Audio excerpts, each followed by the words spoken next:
భలే ఛాన్సులే లలలా లలలల్లకి ఛాన్సులే భలే ఛాన్సులే చారుల్లోన ఉంది మజా అది తింటుంటేనే హాయిగుండే భలే ఛాన్సులే. ఏంది అక్క బాగా పిచ్చి పట్టేసినట్టుగా ఉంది. చారుల్లో అంత హాయిగా ఏముండుద్ది? అయ్యి బాబోయ్, నేను మాట చెప్పనా, మనకు ఒంట్లో బాగున్నప్పుడు హాస్పిటల్కి పోయినప్పుడు ఏం చెప్తారు? బీరకాయ రసం అలాంటివి తినమంటారు. ఎందుకు అన్ని రకాల కూరగాయలు ఉంచుకొని ఆ రెండే ఎక్కువ ప్రిఫరెన్స్ ఇస్తారు ఎందుకు? సార్ అయితే తొందరగా డైజెషన్ అయ్యిద్దని, ఇక బీరకాయ కూర అయితే అమ్మో ఒక్కసారి యూట్యూబ్లో సెర్చ్ బటన్ నొక్కారనుకో దాంట్లో ఉన్న ఉపయోగాలన్నీ వివరంగా చెప్పిద్ది బీరకాయలో. మరి అంత టేస్ట్కరమైంది ఇన్నాళ్ళు మనం మిస్ అయ్యామని ఇప్పుడే బాధపడుతూ ఉంటామేమో.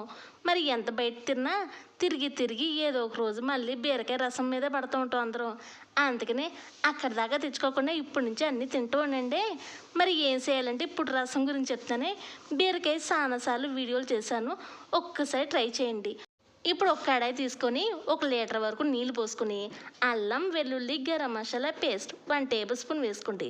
తర్వాత పులుపు తగినంత చింతపండు, ఒక పెద్ద సైజు ఉల్లిపాయ, ఒక పచ్చిమిరపకాయ, 2 మీడియం సైజు టమాటాలు ఇట్లా బార్ ముక్కలుగా కట్ చేసుకోండి.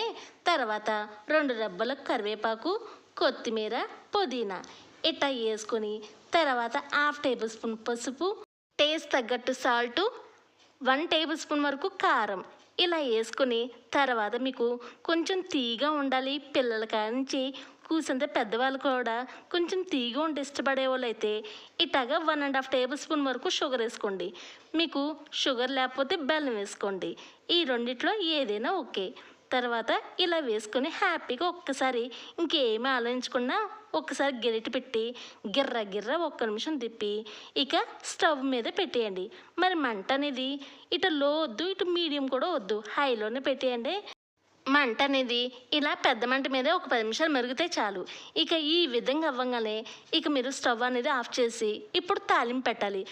ఒక కడాయి తీసుకొని చక్కగా ఒక 4 టేబుల్ స్పూన్ ఆయిల్ వేసుకొని ఇక 1/2 టేబుల్ స్పూన్ ఆవాలు కూడా చిటపటాలన్నాకే తర్వాత జీలకర్ర వేసుకోండి. జీలకర్ర కూడా 2 నిమిషాలు వేగిన తర్వాత ఒక ఎండుమిరగాయ వేసుకొని 2 నిమిషాలు వేగనిచ్చి ఇప్పుడు ఒక 5 ఎల్లుల్లిపాయలు దంచుకొని వేసుకోండి. తర్వాత 2 రెబ్బల కరివేపాకు, ఇక ఇంగువ మనకి స్మెల్ కోసమే ఇట్లా దోరగా వేగిన తర్వాత ఇక ఓవరాల్గా ఆ తాలింపు అనేది ఈ చారులో వేసేసుకోండి.